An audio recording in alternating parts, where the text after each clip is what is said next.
Small Studios, क्योंकि हर किसी का स्टूडियो बड़ा नहीं होता है। कोशिश होगी कि जितनी लर्निंग हम कर सकें और जितना सीख सकें, लेकिन एक चीज़ है कि जब तक क्वेश्चन आंसर्स ना हो बंदा आगे नहीं चलता। आपके आने से पहले लाइट हमने थोड़ी सेट कर ली थी, वो हम आपको एक एक करके दिखा भी देंगे कि किस तरह किस लाइट को किस वजह से कहाँ पे सेट किया गया है। आज तो हम मॉडल बेस्ड वर्कशॉप करेंगे कि फुल लेंथ पोर्ट्रेट करना है और किस तरह करना है। कई दफ़ा ये होता है कि हम वीडियो भी देख लेते हैं, शायद बहुत से लेक्चर्स भी मिल जाएंगे, लेकिन जब तक आपको हैंड ऑन एक्सपीरियंस नहीं होगा, खुद प्रैक्टिकली करके नहीं देखेंगे, लाइट्स नहीं देखेंगे, वो उसका नहीं पता चलता कि यार ये लाइट कहाँ से आ रही है। थोड़ा सा मैं इंट्रोडक्शन करा दूँ जी। अस्सलाम वालेकुम, मेरा नाम अब्दुल क़य्यूम है और मैं इस फील्ड में ऑलमोस्ट पिछले 40 साल से काम कर रहा हूँ और प्रैक्टिकली हर तरह का काम किया हमने। आज हम थोड़ा सा लेके चलना चाह रहे थे कि इसको एक तो कोलैबोरेशन हमने किया हुआ है, ये सिग्मा जापान और होप एंटरप्राइजेस पाकिस्तान जो है ना, इनके कोलैबोरेशन के साथ ये हम कुछ वर्कशॉप्स कंडक्ट करेंगे, उनको मुख्तलिफ पार्ट्स में करेंगे।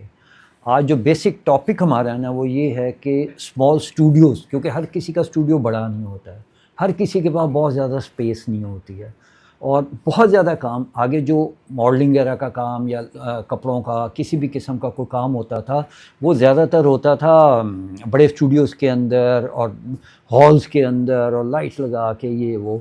अब वो ख़त्म हो गए कॉन्सेप्ट। अब ज़्यादा काम होता है ई कॉमर्स के लिए, कोई ना पोस्टर छपते हैं, ना बिल बोर्ड जाता है, ना कुछ होता है। तो उसको हम लोग किस तरह एक छोटे सेटअप के अंदर रहते हुए किस तरह हम कर सकते हैं कि जिसके बाद हमें कम से कम जो बैकग्राउंड का वाइट होता है या जो फ़ोटोशॉप का काम जो ना आपका 15-20% थोड़ा बहुत रहता है, उससे ज़्यादा ना हो कि आप फिर मास्किंग करें, मास्किंग करके बैकग्राउंड को वाइट करें। उन चीज़ों से बचने के लिए सोल्यूशन क्या क्या होते हैं और लाइटिंग किस तरह सेट की जाती है। आपके आने से पहले लाइट हमने थोड़ी सेट कर ली थी, वो हम आपको एक एक करके दिखा भी देंगे कि किस तरह किस लाइट को किस वजह से कहाँ पे सेट किया गया है। और कोशिश होगी कि जितनी लर्निंग हम कर सकें और जितना सीख सकें, लेकिन एक चीज़ है कि जब तक क्वेश्चन आंसर्स ना हो बंदा आगे नहीं चलता, ठीक है ना। तो जहाँ पे जिसको ज़रा सा भी फील हो कि यार ये चीज़ मतलब नहीं समझ आ रही हमें, तो इसको आप एक दफ़ा दोबारा बता दें, वो एक्सप्लेन हम कर देंगे। ये इस वर्कशॉप जो हैं ये भी हम 2-3 मुख्तलिफ तरह से करेंगे। आज तो हम मॉडल बेस्ड वर्कशॉप करेंगे कि फुल लेंथ पोर्ट्रेट करना है और किस तरह करना है। इसी तरह फिर प्रोडक्ट भी आजकल बहुत ज़्यादा वाइट उसके ई कॉमर्स के जो हो रही हैं वो हो रही हैं। फिर मॉकअप्स आ रहे हैं तो ड्रेसेस इस तरह से होते हैं जो लगता है कि कैसे किसी ने पहने हुए हैं और वो गोश्त डमीज़ होती हैं जो होती हैं को उसका सलूशन सस्ता और जेन्युइन जो बेहतर तरीका किस तरह हो सकता है कम ख़र्चे के अंदर जो हम ज़्यादा से ज़्यादा काम कर सकते हैं, हम उन सॉल्यूशंस के ऊपर जाएंगे। कई दफ़ा ये होता है कि हम वीडियो भी देख लेते हैं, शायद बहुत से लेक्चर्स भी मिल जाएंगे, लेकिन जब तक आपको हैंड ऑन एक्सपीरियंस नहीं होगा, खुद प्रैक्टिकली करके नहीं देखेंगे, लाइट्स नहीं देखेंगे, वो उसका नहीं पता चलता कि यार ये लाइट कहाँ से आ रही है। लाइट के बहुत सारे सॉल्यूशंस होते हैं, उसको हम किसी भी तरह से कर सकते हैं, लेकिन अभी हम सस्ते तरीन और छोटे तरीन सेटअप के अंदर हम स्टार्ट करेंगे, ठीक है। अगर आप हैं तो ये सिग्मा का लेंस है और सिग्मा की बॉडी है। हम लोग इसके अंदर कांस्टेंट लाइट्स यूज़ कर रहे हैं, टंगस्टन लाइट्स। इसी सेटअप को आप इसी तरह फ्लैश लाइट्स के ऊपर भी काम कर सकते हैं। फ्लैश को हमने इसलिए यूज़ नहीं किया कि एक तो वो एक्सपेंसिव हो जाना था सारा कुछ और हर बंदा अफोर्ड नहीं कर रहा है इस वक्त। आपको 3 या 4 फ्लैश यूनिट्स चाहिए होते हैं उसके लिए काम करने के लिए। जितने की एक लाइट आती है वो वाली गोडेक्स वगैरह की, उतने में ये सारा सेटअप आ जाएगा आपका। तो आपका और जो आपका काम हमने ई कॉमर्स का काम नॉर्मली मोबाइल के ऊपर या लैपटॉप के ऊपर देखा जाता है, तो उसके अंदर इतना ISO या वो चीज़ें या उसका ग्रेन इतना मैटर नहीं कर रहा होता। सिर्फ शेड्स वगैरह ज़्यादा नहीं होने चाहिए, क्योंकि शेड लाइट एंड शेड इस तरह से होता है जो फ़ीचर बनाता भी है, जो फ़ीचर बिगाड़ता भी है। लाइट का डिस्टेंस स्पेसिंग हमने इस तरह रखनी है कि आपका लाइट जो आगे फ्रंट से आ रही है मॉडल पे, उसका शेडो बैकग्राउंड के ऊपर नहीं जाए। तो वो चीज़ें सारी इस तरह से हम सेटअप करके ना तो चलेंगे, तो इंशाल्लाह जितना बेहतर हो सकेगा। और जिस तरह जिसको समझ ना आए वो 10 दफ़ा पूछ ले, कोई अपना कैमरा ऑपरेट करना चाहे साथ वो कर ले। वहाँ पे सेंटर में हम तो 2-3 लोगों को टाइम दे देंगे, वो सेंटर में आके एक्सपोज कर लें ताकि उनको अपने पास भी रिकॉर्ड हो कि किस तरह शूट किया था और क्या हुआ था। और आप चाहें तो यही चीज़ मोबाइल के ऊपर भी आप शूट कर सकते हैं कि लाइट सेटअप्स किस तरह से हैं। इसमें मेरे ख़्याल में हम लोग लाइट्स आज बेटा इधर आ जा, ज़रा लाइट्स ऑफ करनी शुरू करो। अभी आगे की सारी ऑन कर देना, सिर्फ पीछे वाली डीप जो है ना लास्ट 2 वो ऑन रहने देना, बाकी ऑफ कर देना। कर दें, कर दें, करें नहीं, वो पीछे वाली रह जाए, ये वाली हो जाए। हाँ अच्छा, ये लाइट हमने ये सॉफ्टनेस लगे हुए हैं इसके आगे, तो ये लाइट को ऑलमोस्ट सॉफ्ट बॉक्स की तरह सॉफ्ट कर देता है। टंगस्टन लाइट नहीं है ये, सॉरी फ्लोरेसेंट लाइट है जो कह लें आप इसको, कांस्टेंट लाइट है, तो ये वैसे ही सॉफ्ट होती है। लेकिन ये फार्मूला जो है ना, एंगल्स तो उस तरह हो सकते हैं, लेकिन अगर आप फ्लैश यूनिट्स के ऊपर काम करेंगे तो थोड़ी सी सेटिंग्स चेंज करनी पड़ेंगी आपको। अब ये लाइट, पहली हमारी लाइट जौन सी है हमने ये रखी हुई है, इसको इस तरह से किया हुआ है कि हमारे पास ये हाफ कम से कम उसको जो ना लेट कर दे, ये जो है वो दूसरी लाइट ऑन करना। ये 2 लाइट्स जो है ना, ये सिर्फ बैकग्राउंड के लिए हैं कि ये बैकग्राउंड को वाइट कर दें। इसकी इंटेंसिटी इस वक्त जौन सी है 50 के ऊपर है, हाफ पावर पे है, 100 पावर की ये लाइट है, और कलर टेम्परेचर हमने सारों का 5600 रखा हुआ है, जो इक्वलेंट टू डे लाइट होता है। इसको थोड़ा सा ना इस तरह करना है। अच्छा, ये इसकी जगह आप यहाँ पे ये रिफ्लेक्टर भी रख सकते हैं, फिक्स कर सकते हैं इसके साथ, क्योंकि स्पेस की वजह से हम लोग ये कि आपका व्यू ब्लॉक ना हो, हमने ये छोटा तरीका किया। वो गत्ता भी रख सकते हैं आप इसकी जगह, थोड़ा सा मोटा हो। इसका मकसद सिर्फ ये है कि इसकी लाइट फ़िल्टर हो के ना, जो अगर हम मॉडल को सपोज, सॉरी आप आ जाओ, मुस्कान है, इनको एज ए मॉडल हमने लिया हुआ है, सेंटर के अंदर खड़े हो जाना, फिर आगे आगे आगे आना, आगे आना, आगे, बस यहीं पे रहना।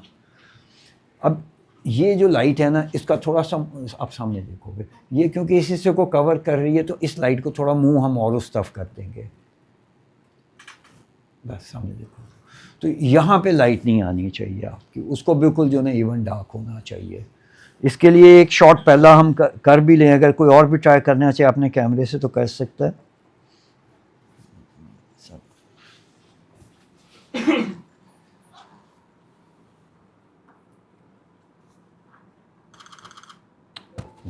मोटर लगाएगी।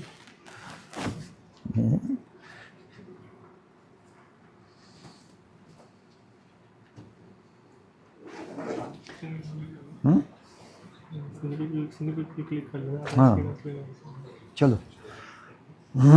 अच्छा, ये सिर्फ व्यू के लिए ना, क्योंकि बड़ी जल्दी दे, इसमें सिर्फ ये कि बैकग्राउंड वाइट है आपकी, इतनी ही जितना भी है, मॉडल के ऊपर लाइट नहीं आ रही है बिल्कुल भी। हमारा इस वक्त जॉनसन है 1000 ISO है, 2.8 जॉन्स है इसका अपर्चर है, और 100 जो है ना शटर स्पीड है इसकी। शटर स्पीड अगर हम स्लो करेंगे तो उससे ये कि थोड़ा शेक वगैरह होने का डर होता है, तो इसलिए हम नहीं कर रहे हैं। ठीक है, आप लोग भी देख लो अगर। तो मैक्सिमम जॉन्स है ना, वो हमने ये करना है कि हमें एक दफ़ा ये पता लग जाए कि ये लाइट इतनी है कि ये जॉन्सी है ना उसको वाइट कर देगी प्योर, लेकिन उसको बैलेंस करना दूसरी 2 लाइटों के साथ ज़रूरी है। अगर मैं इसकी इंटेंसिटी बढ़ा देता हूँ, इसको मैं 100% कर देता हूँ, वो लाइट बढ़ तो जाएगी, लेकिन उससे ये होगा कि वो बाउंस होके वापस आएगी, और ये 2 साइडें जो है ना, ये दोनों आपकी बहुत हाईलाइट होनी शुरू हो जाएंगी, और वो हो सकता है ओवर एक्सपोज भी हो जाए। तो ये उनकी रेशियो प्रोपोर्शन जो है इस तरह से रखना है कि बहुत ज़्यादा लग के आगे भी ना आए, और क्योंकि वाइट है, वाइट बाउंस बैक करेगा, जगह जो सी हम नहीं कर सकते। अगर हम इस तरफ लाइट यहाँ पे लेके आएंगे तो वो स्पॉट भी बनने शुरू हो जाते हैं, स्पॉट्स को भी हमने अवॉइड करना है कि वो ना हो, स्मूथ हो। इसलिए ये लग के तो उसका जो रिफ्लेक्शन जो है ना, जो इस तरह लगे और उसका रिएक्शन उस तरफ को जाए, डायरेक्ट कैमरे की तरफ ना आएगा। अगर मैं यहाँ से करूँगा तो लग के डायरेक्ट कैमरे के अंदर आएगी। तो वो लाइट के एंगल्स बेसिकली जो है ना वो सबसे ज़रूरी होते हैं, रखते हुए कि लाइट्स के एंगल्स आपने क्या क्या करने हैं। सर ये फोकल लेंथ क्या 50 mm? ये 50 mm पे हम कर रहे हैं सर। तो वो आप स्टूडियो के हिसाब से कम भी कर सकते हैं उसको, होगा 35 पे भी कर सकते हैं, लेकिन 35 के अंदर थोड़ी डिस्टॉर्शन आ रही होती है। लेकिन दूसरा उसका ये होता है कि उसको एक सर्टन हाइट के ऊपर रखना होता है, क्योंकि अगर आपकी हाइट ऊपर नीचे हो जाएगी ना, क्योंकि मैंने शादियों पे भी कई लोगों को देखा है कि वो वाइड एंगल के ऊपर पोर्ट्रेट कर रहे होते हैं, उसका नतीजा ये निकलता है कि वो पिरामिड बन गए होते हैं, क्योंकि उनकी अपनी हाइट ज़्यादा होती है। लड़कियां जितनी भी उनकी हाइट कम होती है तो ये शोल्डर चौड़े हो जाते हैं, और वाइड एंगल की वजह से वो यूँ पाउंड आ रहे होते हैं। तो लेंस कोई भी यूज़ करें, कोशिश करें कि जिसकी तस्वीर खींच रहे, अगर आपने फुल लेंथ खींचनी है तो आपका अपना लेवल कैमरे का जो है ना यहाँ तक हो। अगर आप इतना हाफ पोर्ट्रेट कर रहे हैं तो उसका मिडल निकाल लें कि आपका लेवल यहाँ तक हो, तो वो डिस्टॉर्शन कम से कम होनी शुरू हो जाएगी। होगी तो सही, लेकिन उसको किस तरह कंट्रोल कर सकते हैं आप? अगर बहुत नीचे से करेंगे तो बहुत ऊपर चली जाएगी। कई दफ़ा ये किया जाता है जान के देने के लिए कि मतलब एक इम्पैक्ट उसका है बड़े होने का ना। ये हमने अभी ये 2 लाइटें सेट कर दी हैं। ये हमारी मेन लाइट है बेसिकली, जो सिर्फ मॉडल के लिए हमने रखी हुई है कि जो फ्रंट पे जो है ना उसको लिट अप करते। इसकी इंटेंसिटी भी जो है ना इस वक्त मेरे ख्याल में 100 पर रखी हुई है हमने। और 2-3 तरीके और भी हैं इसके कि इसके साथ हम एक लाइट ये रखें और एक हम इधर जो है ना खाली रिफ्लेक्टर खड़ा कर दें, तो रिफ्लेक्टर से ये कि फिल हो जाएगा। दूसरा तरीका ये है कि हमने एक वो लाइट फिल लाइट रखी हुई है, उसकी इंटेंसिटी हमने 50% रखी हुई है इसके मुकाबले में, लेकिन इसका एक्सपोजर इन एनी केस जो यहाँ पे एक्सपोजर है वो उससे कम होना चाहिए। वो थोड़ा सा स्लाइटली ओवर एक्सपोज होगा, बहुत ज़्यादा ओवर एक्सपोज भी नहीं होगा, कम से कम 1 से 1.5 स्टॉप जो है ना उसको ओवर एक्सपोज होना चाहिए, ताकि बाद में एडिटिंग के वक्त आपको वो मास्किंग करके और वो वाइट ना करना पड़े उसको किसी भी तरह से।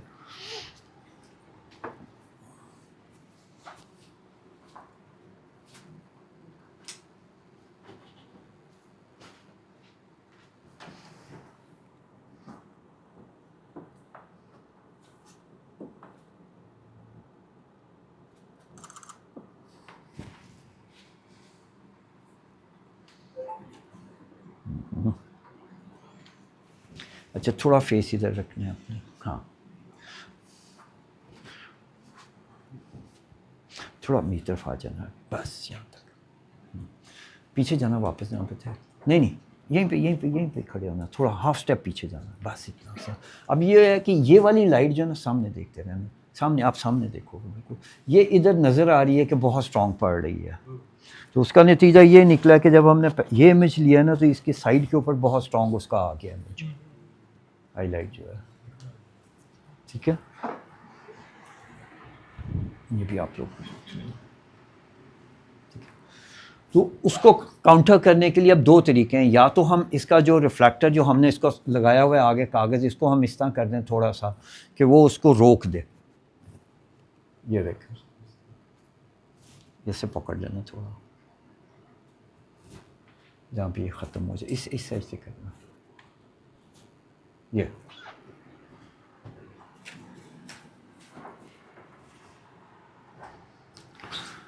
अब ये है कि अब सिर्फ हमारी जो ये लाइट है ना ये काम कर रही है फ्रंट के ऊपर। मॉडल का जो है वो उसको हमने रखा हुआ है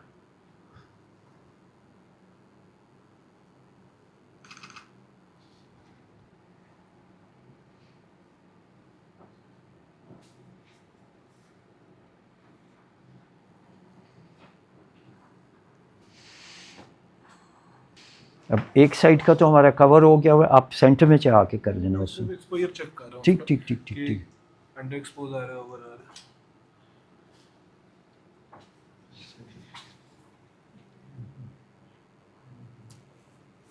है। ये स्मॉल स्टूडियोज़ के सॉल्यूशंस हैं सिर्फ कि जितना हम कर सकते हैं। अभी तो ये पेपर है, क्योंकि ये पेपर हवा की वजह से थोड़ा हिल भी रहा है, तो अगर उसको थोड़ा सा वायर लगा के या फ्रेम बना के या मतलब जितना छोटे से छोटा आसान सोल्यूशन हम दे सकते हैं हम उसके ऊपर है कि ये देखें ये ज़रा सा जाता है इधर चला जाता है, इसको यहाँ पे होना चाहिए। अब उसके 2 तरीके हैं कि एक तो मैं लाइट थोड़ी सी टर्न कर दूँ, ये उधर अभी भी उधर लाइट है, उसको भी थोड़ा टर्न उधर कर लो आप मुँह उसका। अब एक्सपोजर का तरीका ये होता है कि या तो आप बिल्कुल क्लोज चले जाए मॉडल के, सिर्फ फेस का इतना लें कि स्किन आए और उसको स्किन से आप एक्सपोजर उठा दें, आपको पता लग जाएगा क्या है। वाइट के किसी भी हिस्से से आप कर लें, कोशिश करें कि वाइट इवन एक जैसा हो। वाइट का ले लें, उनका तकरीबन 1.5 स्टॉप का डिफरेंस हो तो आपका प्योर वाइट खुद ब खुद हो जाएगा सारा कुछ जो है।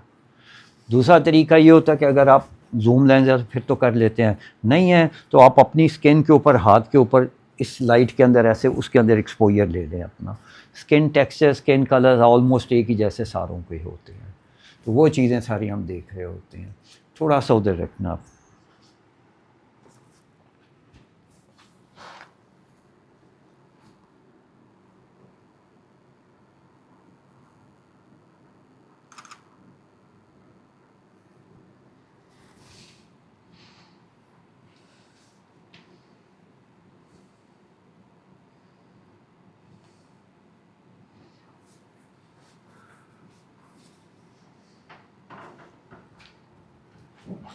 अभी हमारे पास अब ये पोजीशन है, वैसे अगर हम इलाज कर लें इसको तो अब दो तरीके हैं जिनको डार्क लगे, इसको हम ये भी कर सकते हैं, हम इसका ISO थोड़ा और बढ़ा सकते हैं, वरना ये कि कई दफ़ा प्रोडक्ट टू प्रोडक्ट वेरी कर रहा होता है कि हमने किस प्रोडक्ट के लिए हमने किस तरह का कलर देना है। कलर बिल्कुल सही आ रहा है। ठीक है, हम इसकी लाइट बढ़ा भी सकते हैं थोड़ी सी और, ठीक है, कि इसका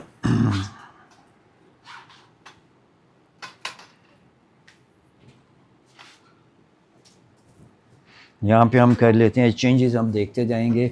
अब थोड़ी सी वहाँ से बाउंस होकर ना, वैसे कई दफ़ा ये अच्छी भी लग रही होती है, ये सेग्रीगेट कर रही होती है चीज़ों को एक दूसरे से। दूसरा ये होता है कि अगर इधर से आएगी तो वो बालों की डिटेल जो है ना उसकी वो देना शुरू कर देगी कि बाल अलग-अलग नज़र आ रहे होंगे। ठीक है, इसको भी फुल लेंथ कर लेते हैं हम लोग।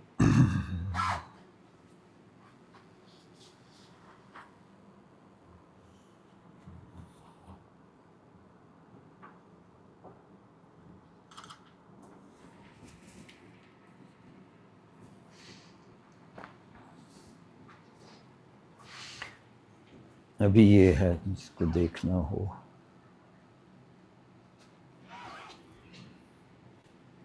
ISO बढ़ाने के बाद नहीं मैंने ISO नहीं बढ़ाया, मैंने लाइट क्लोज कर दी, लाइट नज़दीक कर दी ना तो उसकी इंटेंसिटी बढ़ गई थोड़ी सी।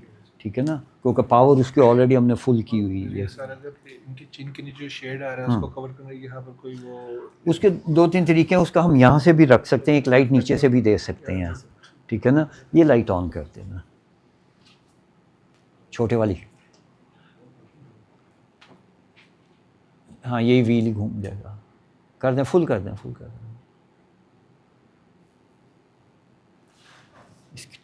थोड़ा सा इधर टर्न इधर कर लेना,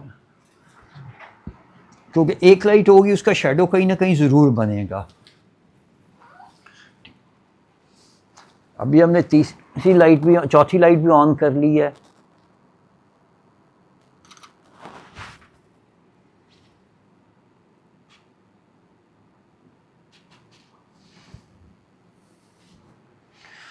अभी ये पोजीशन है, बेहतर होगी है ना, वो फिल लाइट भी हो गई है, उसका सारा हो गया है।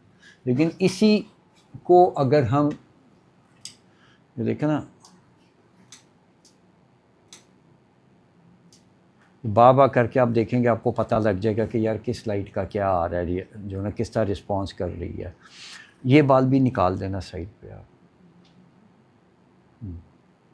अब जो लाइट वहाँ से बाउंस होके आएगी वो इनके बालों की जो है ना एज बना देगी ज़्यादा बेहतर, जिस तरह से ये डिटेल बालों की आ रही है ना। और ये स्पेशली इनके तो थोड़े से लाइट बाल हैं, अगर यही बाल ब्लैक हों तो फिर थोड़ा सा मुश्किल होता है। उसके लिए एक सूरत ये होती है कि आप एक लाइट टॉप से दे लें और उसको किकर के तौर पर यूज़ करें, बिल्कुल टॉप से इस तरह यूज़ नहीं करें, थोड़ा सा एंगुलर करेंगे इस तरह करके, जो लग के निकल जाए आगे।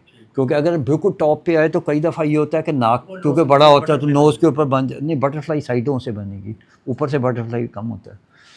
ठीक है ना, तो उससे ये होगा कि ये टिप ज़्यादा शाइन हो जाएगी। तो नॉर्मली लाइटिंग में ये होता है कि जो लाइट में ब्राइट चीज़ होती है वो लगता है बाहर निकल रही है, और जो डार्क होती है वो लगता है अंदर जा रही है बिल्कुल। तो उसकी कवर करने के लिए ना एक हम साथ रख लेते हैं, सॉरी, उसको किस तरह आपने कवर करना है। इसको वही अभी ये शेड इसलिए आ रहे हैं कि लाइट सोर्स हमारा छोटा है, इसकी जगह अगर हम अम्ब्रेला लगा लेंगे लाइट सोर्स बड़ा हो जाएगा तो ये भी फिल होनी शुरू हो जाएगी जगह, या शॉर्ट पॉस होगा तो वो और चेंज होना शुरू हो जाएगा। जो आपसे सवाल करें ना उनका माइक दे दें, माइक तो उनकी बात भी आ जाए, वो भी इनसे क्वेश्चन आंसर शुरू कर देंगे ना, उसको कर लेंगे। तो लाइट सोर्स छोटा होगा तो उसका ज़ाहिर सी बात है कि वो बूम टाइप बनेगी, इस तरह से लाइट जाएगी, उसका जो है ना शेड बनेगा, अगर इसको हम पीछे कर दे तो ISO बहुत ज़्यादा बढ़ाना पड़ेगा हमें, उसके लिए लाइट सोर्स जो है ना फिर ये कम होती जाएगी इंटेंसिटी इसकी। अगर इसका मैं आगे से हटा देता हूँ तो शेडोज़ और शार्प होने शुरू हो जाएंगे, ठीक है। लेकिन थोड़ा सा ना इसके अंदर जो मेरा अपना एक्सपीरियंस है वो ये है कि लाइट बिल्कुल फ्रंट से नहीं देनी चाहिए, थोड़ा एंगुलर लाइट होनी चाहिए, क्योंकि एंगुलर लाइट जब भी होगा ना तो फैब्रिक या जो चीज़ होगी उसका कोई टेक्सचर भी आना शुरू हो जाएगा, और टेक्सचर आना चाहिए। क्योंकि टेक्सचर लेने के लिए, क्योंकि अगर ये लाइट इस तरह मैं रखूँ तो ये लाइनें शायद मुझे इतनी क्लियर नज़र नहीं आएंगी, लेकिन जैसे ही मैं इनको साइड करना शुरू करूँगा तो वो शेड लाइट शेड बनना शुरू होगा, तो क्लैरिटी लाइंस की ज़्यादा होनी शुरू हो जाएगी। वो इसलिए आर्किटेक्चर में जब जॉब कर रहे होते हैं तो वो कोशिश होती है कि या अर्ली मॉर्निंग करें जब सूरज एंगल पे हो, या आप इवनिंग में करें, क्योंकि जब टॉप फ्रंट पे होता है तो उसके बिल्डिंग के टेक्सचर नज़र नहीं आते, उसके जो एम्बॉस होती है बिल्डिंग आर्चीज़ होती हैं वो सब बराबर फ्लैट हो जाती हैं यहाँ के, ठीक है ना। तो ये इसी तरह से ये भी होता है कि अगर हमारा इस तरह से है कि हम इसको थोड़ा सा और साइड से कर देंगे वो शेडो ज़रूर बनेगा, लेकिन उसका टेक्सचर जो है ना फैब्रिक का वो थोड़ा बढ़ना शुरू हो जाता है आपके पास आके।